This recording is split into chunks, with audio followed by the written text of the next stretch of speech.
शिल प्रभुपाद की जय, गुरु गौरंग की जय। तो शिल प्रभुपाद जी की जो कथा है अमृत के समान है, उस कथा को हम श्रवण कर रहे हैं। छोटी छोटी लीलाएं हैं, बहुत ही सुनने में अद्भुत हैं। उनसे क्या शिक्षा मिलती है हम ये भी जान रहे हैं। तो आज हम चौथी लीला का श्रवण करेंगे, जिसका शीर्षक है वृद्ध व्यक्ति पर कृपा। आत्म तत्वदास।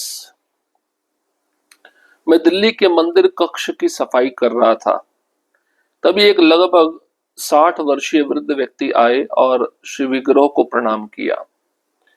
हमारी बातचीत होने लगी और जब उन्हें ज्ञात हुआ कि मेरी दीक्षा शिल प्रभुपाद से हुई है, तो उन्होंने कहा, मैं भी स्वामी प्रभुपाद का शिष्य बनना चाहता हूँ। मैंने पहले भी आग्रह किया था, पर मुझे बताया गया कि कम से कम 6 महीने मंदिर में सेवा करनी होगी। फिर उन्होंने मुझे अपना सूजा हुआ पैर दिखाया और कहा, मेरे पैर में गंभीर तकलीफ है, मैं मंदिर में सेवा नहीं कर सकता। क्या आप कृपा करके प्रभुपाद से प्रार्थना करेंगे कि वे मुझे वैसे ही अपना शिष्य स्वीकार करें। आत्म तत्वदास वे कहते हैं कि दिल्ली मंदिर का जो टेम्पल हॉल है, प्रभु जी उस मंदिर कक्ष की सफाई कर रहे थे। तो 60 वर्षीय एक बूढ़ा व्यक्ति वो मंदिर में प्रवेश किया और भगवान के श्री विग्रह को प्रणाम किया, और आत्म तत्व प्रभु और उस वृद्ध व्यक्ति में बातचीत हो रही है। अब उस वृद्ध व्यक्ति को पता चला कि आत्म तत्व प्रभु की जो दीक्षा है प्रभुपाद से हुई है। तो उस वृद्ध व्यक्ति ने कहा, देखिए, मैं भी स्वामी प्रभुपाद जी का शिष्य बनना चाहता हूं। मैंने पहले भी उनसे कहा था, पर मुझे बताया गया कि कम से कम 6 महीना तो मंदिर में आकर आपको सेवा करना होगा। तो एक नियम है, दीक्षा लेना है तो सबसे पहले प्रभुपाद जी के समय तो 6 महीना होता था। अभी लगभग 1 साल 1.5 साल मंदिर के भक्तों के साथ संपर्क रखकर सेवा करते रहना, और फिर 16 माला का जप करना, 4 नियम पालन करना, प्रभुपाद जी के ग्रंथ पढ़ना, अभी सब नियम बनाए गए हैं। जब मंदिर के भक्त देखते हैं कि जो बाहर का भक्त है गंभीर है इन नियमों को पालन करने के प्रति, तब उनका दीक्षा का एक पत्र गुरु को दिया जाता है, जिससे वह दीक्षा प्राप्त कर सके। तो मंदिर के भक्तों ने इस वृद्ध व्यक्ति को ऐसे ही कहा था, 6 महीना तो कम से कम आपको मंदिर में आके सेवा करनी होगी। तो वह बूढ़ा व्यक्ति अपना पैर दिखाने लगा जो सूजा हुआ था। उसके पैर में गंभीर तकलीफ थी। उसने कहा, ये तकलीफ के कारण ही मैं सेवा नहीं कर सकता हूँ। क्या आप प्रभुपाद से प्रार्थना करेंगे कि वे भी मुझे दीक्षा दे दें, मुझे अपना शिष्य स्वीकार कर लें। मैंने उत्तर दिया, आप स्वयं प्रभुपाद से मिल सकते हैं, वे प्रतिदिन संध्या दर्शन देते हैं। आप कल आइए और सबसे पहले पहुंचिए। मैंने ये भी कहा, प्रभुपाद के लिए कोई भेंट अवश्य लाना। वे बोले, हाँ अवश्य लाऊंगा। तो आत्म तत्व प्रभु बोले, देखिए, प्रभुपाद जी से आप मिल सकते हैं, वो रोज शाम को अपना दर्शन देते हैं। आप कल शाम को सबसे पहले पहुंचिए।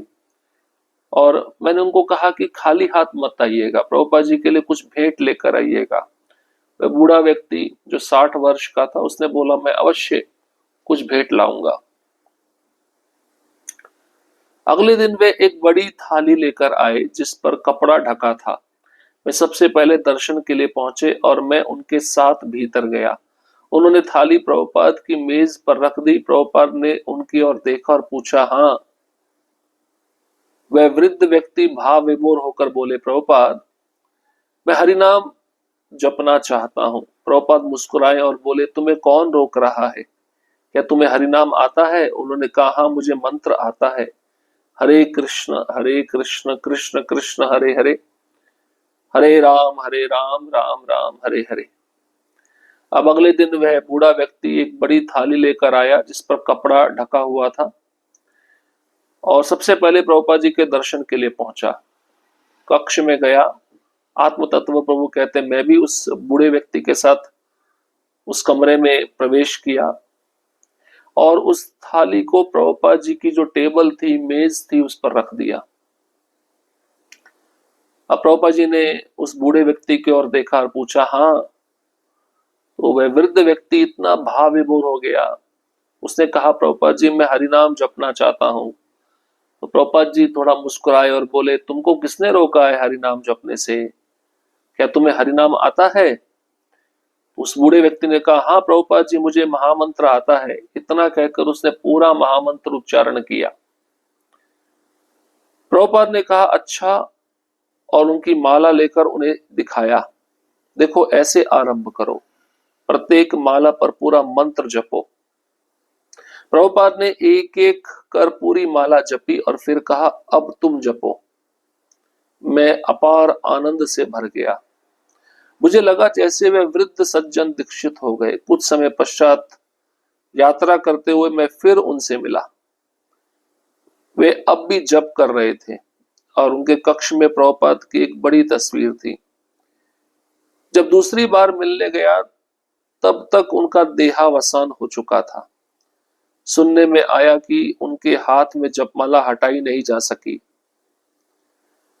जीवन के अंतिम 2-3 सप्ताहों में उन्होंने कुछ नहीं किया, केवल जप किया। अंतिम सप्ताह में वे एक ही स्थान पर बैठे रहे, प्रभुपाद की तस्वीर को निहारते हुए हरे कृष्ण महामंत्र का जप करते रहे। जब उन्होंने शरीर त्यागा तब उनके मुख से अंतिम जो ध्वनि सुनाई दी वह थी, हरे कृष्ण हरे कृष्ण।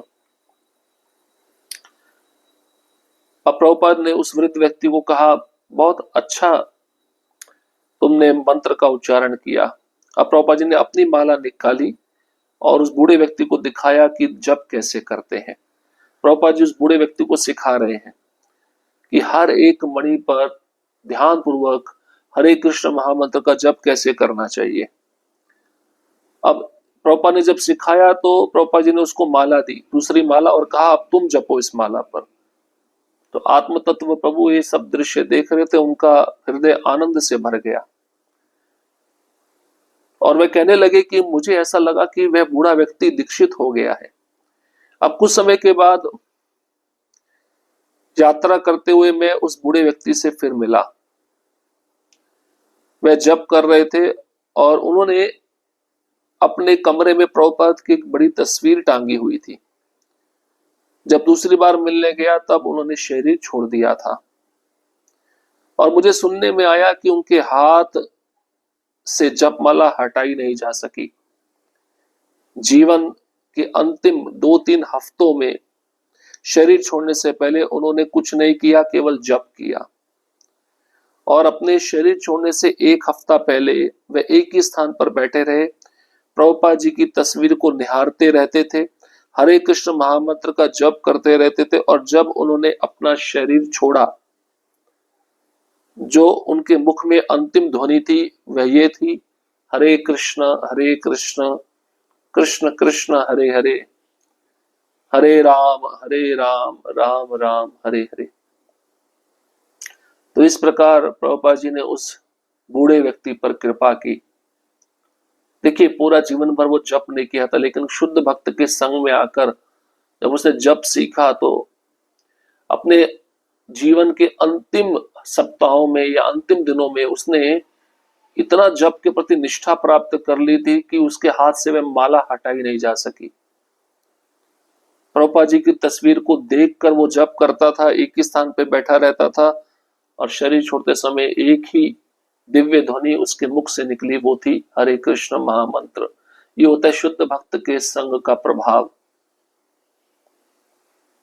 इसलिए किसी भी समय शुद्ध भक्त का संग मिले तुरंत हमें ग्रहण करना चाहिए। ये सबसे बड़ा लाभ है पूरे भौतिक जगत में। इससे बड़ा कोई लाभ संसार में नहीं है, इससे बड़ा कोई खजाना संसार में नहीं है। अब अगली लीला पे हम प्रस्थान करेंगे। 5वीं लीला प्रसाद वितरण ही प्रचार है।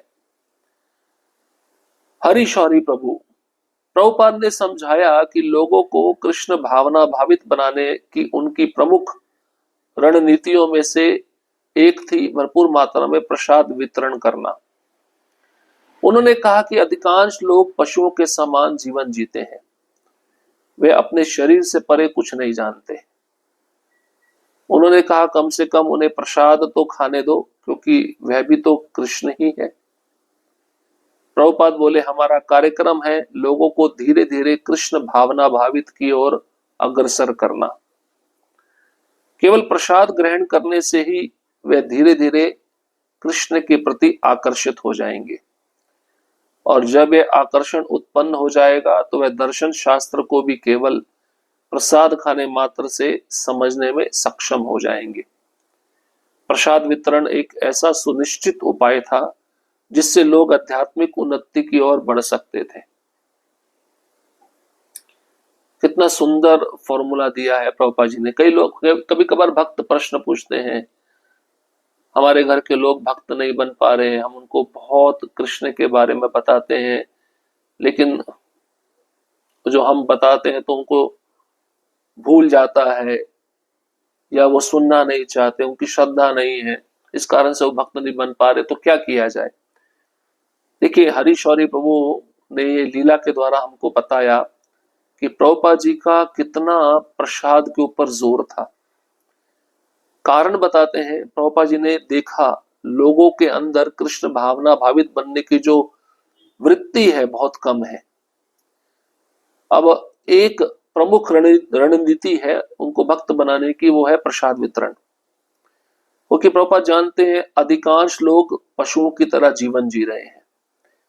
हाँ, दिन भर गधे की तरह काम करते हैं, रात में भोग करते हैं, फिर दिन आता उसमें पैसा कमाने में लग जाते हैं, तो उनको समय नहीं है भक्ति करने के लिए। इसलिए ऐसे लोगों का जीवन पशुओं के समान बीतता है।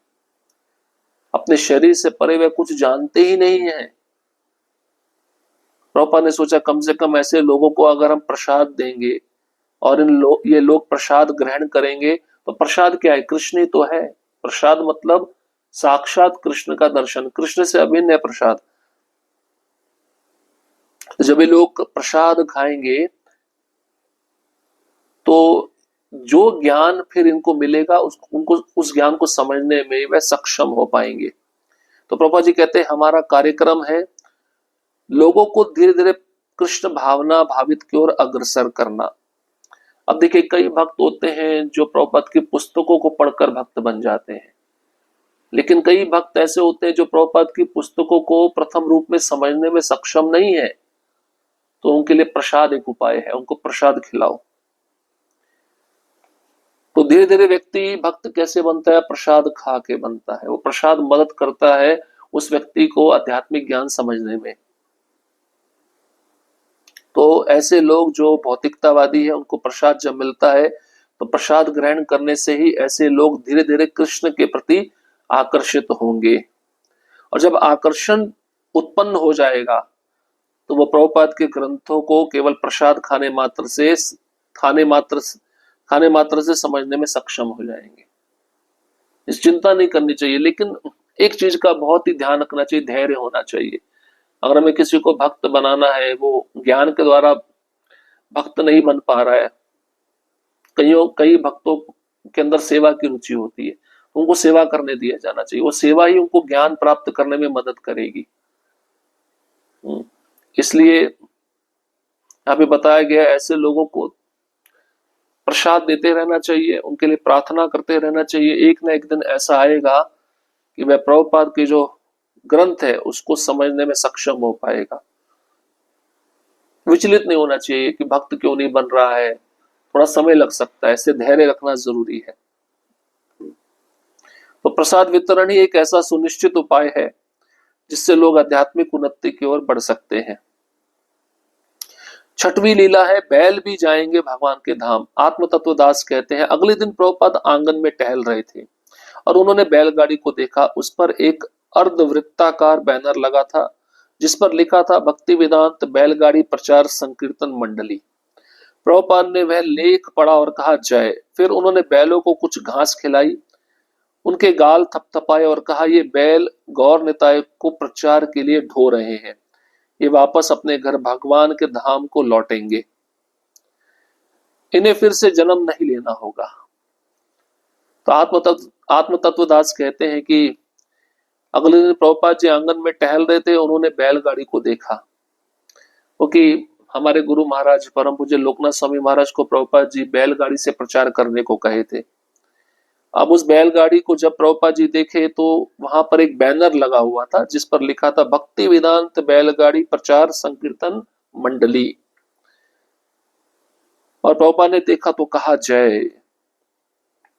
और प्रभुपाद ने फिर बैलों को घास खिलाया, उनके गालों को थपथपाया और कहा ये साधारण बैल नहीं है, ये बैल गौर निताई के प्रचार में लगे हुए हैं, गौर निताई की जो बैलगाड़ी है उसको ढो रहे हैं। ये शरीर छोड़ने के बाद अपने घर भगवान के धाम लौट जाएंगे। इन बैलों को दोबारा से जन्म नहीं लेना पड़ेगा।